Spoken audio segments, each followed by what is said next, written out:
Now we are going to just install the GUI of the SAP, so the SAP client, so you can connect to the server and we can continue the post installation steps. So basically, if you know how to install, you are just looking at this information that is to connect to the server and enter with a user. If you want to enter with another user, you can come here and click here, or go to the README file and you have in here the README file as more users.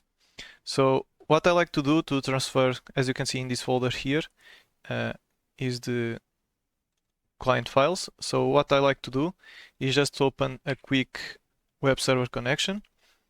So I can download the files to my client. If I put my IP, I can just come here to the SAPGUI4Windows and download the zip. After download the zip, I can just uncompress it.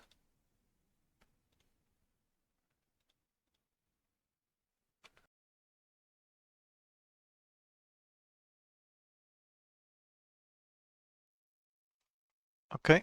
After you uncompress the file, you can just open the folder in this folder here and press 1, go to GUI, Windows, Win32, 32, and on setup all, accept. Okay, in here, I like to select everything honestly, but it's up to you what you want to install. I guess you really just need the SAP Business Client.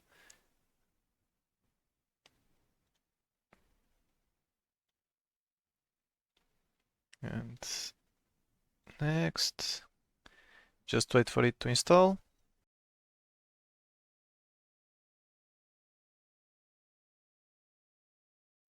Okay, after install, it's asking you to reboot. I advise you to do it.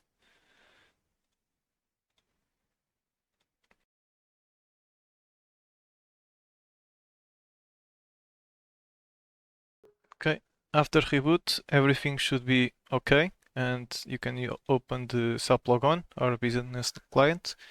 I'm like the business client, so yes, and yeah, it seems that everything worked correctly.